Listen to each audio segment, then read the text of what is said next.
Dengar radio sambil makan nangka dibawa dari Bengkulu. Sebelum video pembelajaran dibuka, kami ucapkan salam terlebih dahulu. Assalamualaikum warahmatullahi wabarakatuh. Salam sejahtera bagi kita semua. Shalom, Om Swastiastu, Namo Buddhaya, salam kebajikan. Selamat pagi teman-teman, perkenalkan saya Tasya Sabila dan rekan saya Silah, Siti Anissa, Siti Ida Farikoh, Siti Kasmawati, dan Sumiarsi. Kami dari kelompok 5, mata kuliah kewirausahaan dalam bidang pendidikan matematika dengan dosen pengampu Ibu Sundana SPD MPD Program Studi Pendidikan Matematika Fakultas Keguruan dan Ilmu Pendidikan Universitas Primagraha. Teman-teman ada yang pernah mendengar perusahaan Enron? Jadi Enron adalah salah satu perusahaan terbesar di Amerika Serikat loh. Perusahaan ini bergerak dalam industri energi. Nah, pada tahun 2001 perusahaan ini mengalami kebangkrutan dengan hutang hampir 31,2 miliar dolar. Kira-kira apa ya penyebab perusahaan terbesar ini bangkrut? Penyebabnya adalah penyimpangan moral. Jadi tidak adanya tanggung jawab sosial dan tidak adanya etika dalam bisnis di perusahaan ini. Skandal Enron ini merupakan kejahatan akuntansi yang menjadi salah satu yang paling parah dalam sejarah. Motif kejahatan akuntansinya adalah dengan memanipulasi laporan keuangan yang seharusnya rugi tetapi dicatat untung sebesar 600 juta dolar. Tujuannya agar saham tetap diminati oleh para investor. Jadi masalah dan isu Enron ini penyebabnya adalah tidak adanya etika dan tanggung jawab.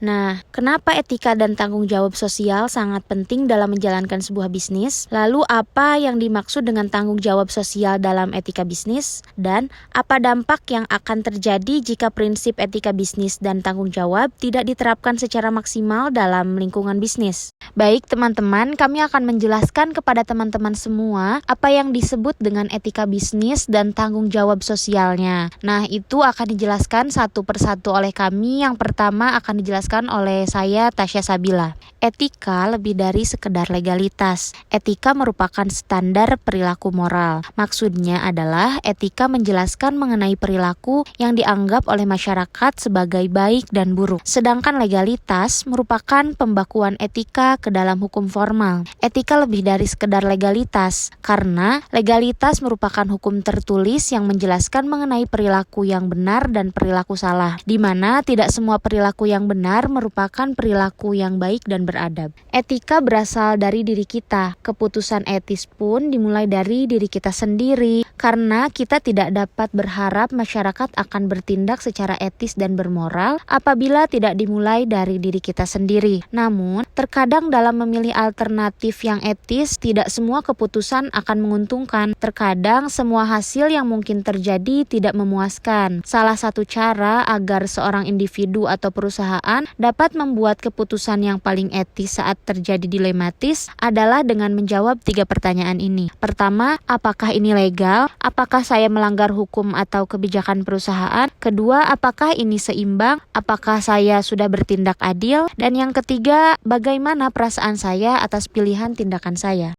Terima kasih. Pemaparan selanjutnya oleh rekan saya Siti Anissa. Baik, sebelumnya terima kasih. Di sini saya akan menjelaskan tentang etika bisnis. Apa sih yang dimaksud dengan etika bisnis? Etika bisnis dikenal juga sebagai etika korporasi, adalah suatu bentuk etika terapan atau etika profesi yang mempelajari prinsip-prinsip etis dan moral atau masalah-masalah etika yang muncul dalam lingkungan bisnis. Etika bisnis merupakan cara untuk melakukan kegiatan bisnis, mencakup seluruh aspek yang berkaitan dengan individu, perusahaan, dan juga masyarakat. Etika bisnis dalam suatu perusahaan dapat membentuk nilai, norma, dan perilaku karyawan serta pimpinan dalam membangun hubungan yang adil dan sehat dengan pelanggan atau mitra kerja, pemegang saham, dan masyarakat. Perusahaan meyakini bahwa prinsip bisnis yang baik adalah bisnis yang beretika. Artinya, bisnis dengan kinerja unggul dan berkesinambungan yang dijalankan dengan menaati kaidah-kaidah etika sejalan dengan hukum dan peraturan yang berlaku.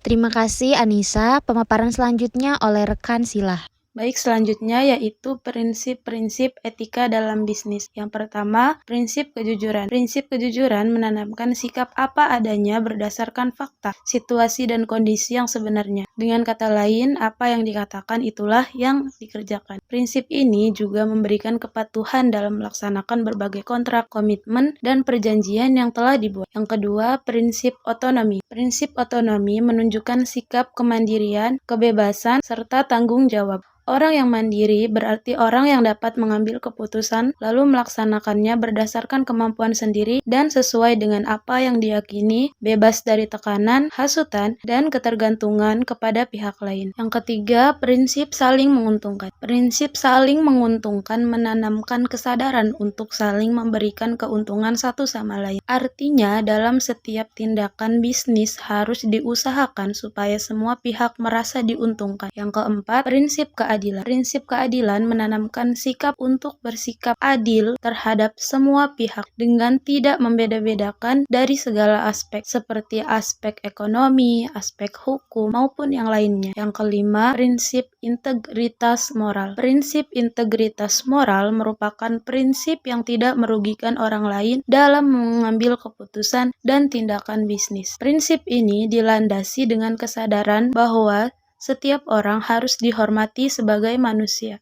Kemudian, ada hal yang perlu diperhatikan dalam etika bisnis. Yang pertama, etika bisnis produksi. Produksi ini merupakan kegiatan untuk meningkatkan nilai guna suatu barang atau jasa dan menentukan produk dalam mempertemukan apa dan bagaimana keinginan serta kebutuhan konsumen. Yang kedua, ada etika bisnis promosi dan pemasaran. Menurut Muslih tahun 2004 menyatakan, hal yang penting dalam promosi menurut etikanya adalah kebenaran dan kejujuran objektivitas pesan faktual yang disampaikan dengan tujuan untuk membangun kepercayaan dan loyalitas masyarakat terhadap perusahaan. Yang ketiga, ada etika bisnis distribusi. Etika bisnis dalam kegiatan distribusi yaitu kecepatan dan ketepatan produk di tangan konsumen dengan mudah pada saat dibutuhkan. Jika bisnis melakukan penimbunan atas produk, maka akibatnya tidak terdapat ketersediaan produk yang cukup di masyarakat dan dapat menyebabkan kelangkaan. Penimbunan barang dengan tujuan mendapatkan keuntungan yang maksimal, hal ini tidak sesuai dengan etika bisnis. Yang keempat, ada etika bisnis dalam kompetisi. Nah, menurut Muslih lagi, tahun 2004 menyatakan, prinsip etika yang dapat dikembangkan dalam kompetisi berdasarkan landasan-landasan antaranya, yaitu memberikan yang terbaik untuk konsumen, dapat berupa memberikan kualitas produk yang terbaik, memberikan harga yang kompetitif, dan memberikan pelayanan yang terbaik untuk konsumen. Adapun yang selanjutnya itu tidak berlaku curang, serta kerja keras dengan positif.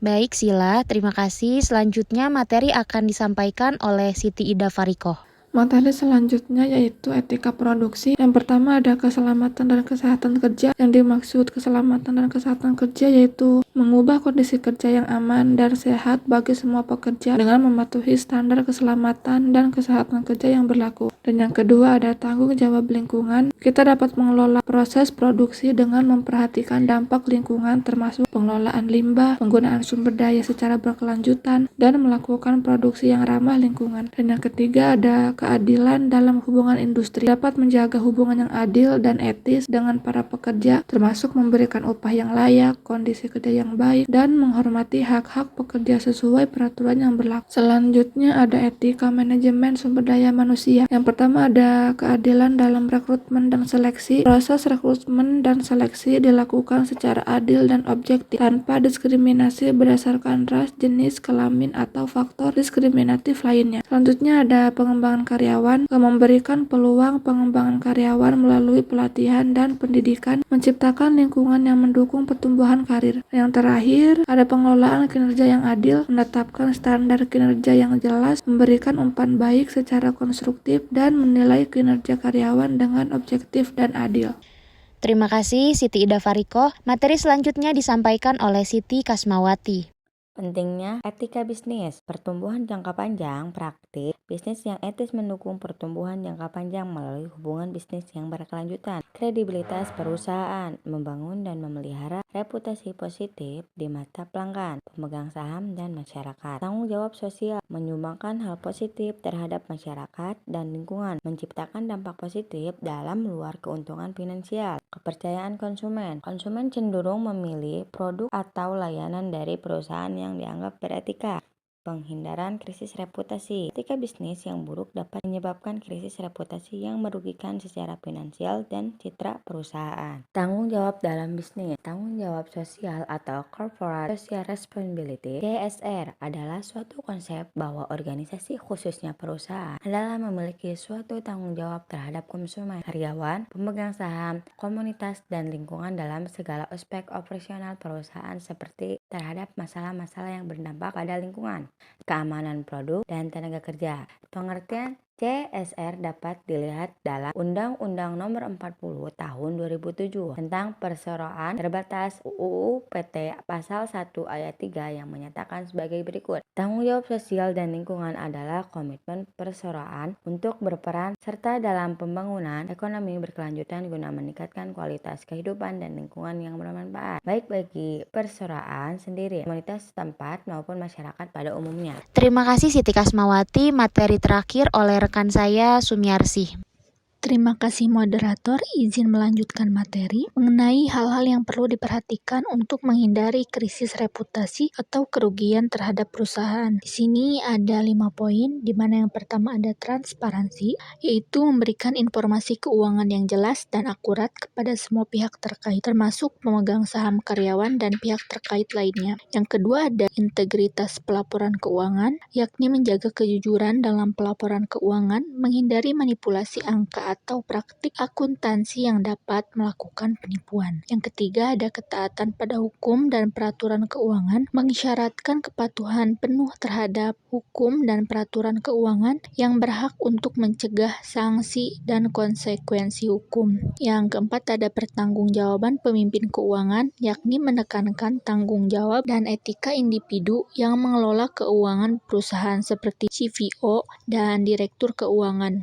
Dan yang terakhir ada etika dalam pengambilan keputusan keuangan, mempertimbangkan dampak keputusan keuangan terhadap seluruh pemangku kepentingan termasuk karyawan, pelanggan, dan masyarakat secara keseluruhan. Nah, selanjutnya di sini ada tanggung jawab sosial pengusaha dan perusahaan, di mana ada 4 poin. Yang pertama, bertanggung jawab menciptakan nilai ekonomi melalui bisnis mereka, tapi tetap mempertimbangkan dampak sosial dari kegiatan bisnis tersebut. Jadi dengan adanya bisnis tersebut tidak merugikan lingkungan sekitar. Kedua, memberikan peluang pekerjaan yang layak dan upah yang adil. Jadi dengan adanya bisnis tersebut, masyarakat sekitar dapat mendapatkan pekerjaan yang layak dan upah yang adil. Yang ketiga, mengelola operasi bisnis dengan mempertimbangkan dampaknya terhadap lingkungan. Jadi bisnis itu tidak hanya menguntungkan diri sendiri dan bisnis itu tidak merugikan keadaan lingkungan di sekitarnya. Yang keempat, berkontribusi pada pemberdayaan masyarakat melalui program sosial, pendidikan, pelatihan, dan mendukung inisiatif yang meningkatkan kualitas hidup masyarakat lokal dan memastikan inklusi sosial. Mungkin hanya itu saja yang dapat saya sampaikan. Kurang lebihnya mohon maaf, saya kembalikan lagi kepada moderator. Baik, terima kasih rekan-rekan. Dari pemaparan materi etika bisnis dan tanggung jawab sosial, dapat diambil kesimpulan bahwa etika bisnis adalah suatu kode etik perilaku pengusaha berdasarkan nilai-nilai moral dan norma yang dijadikan tuntutan dan pedoman berperilaku dalam menjalankan kegiatan perusahaan. Sedangkan tanggung jawab sosial merupakan aktivitas perusahaan sebagai integral guna keberlangsungan hidup perusahaan. Keduanya berkaitan erat dalam membentuk suatu sistem di dalam perusahaan. Jika suatu perusahaan tidak mengandalkan nilai etika bisnis dan juga tanggung jawab sosial, maka perusahaan tersebut akan mendapatkan banyak kritik dengan perusahaan lainnya. Sebab nilai dasar membangun suatu perusahaan terdapat pada nilai etika moral dan diri masing-masing komponen perusahaan yang diaplikasikan juga dalam dunia bisnis. Hal yang paling utama yaitu dibutuhkannya niat seseorang ingin menanamkan dan tahu akan hal-hal atau etika yang baik. Semoga video pembelajaran ini dapat membantu seseorang dalam mengawali kegiatan berbisnis yang sesuai dengan etika dan tanggung jawab sosial ya. sehingga kegiatan dalam perusahaan tersebut dapat berjalan dengan lancar dan sebagaimana mestinya. Dan yang paling utama adalah ketika seseorang paham akan segala etika yang baik, maka orang tersebut juga dapat menerapkannya dalam kehidupan sehari-hari. Baiklah, sekian materi dari kelompok kami. Terima kasih atas atensinya ya teman-teman. Pagi hari sarapan Indomie, siangnya makan bubur ketan. Sekian video pembelajaran dari kami. Sampai jumpa di lain kesempatan. Wassalamualaikum warahmatullahi wabarakatuh.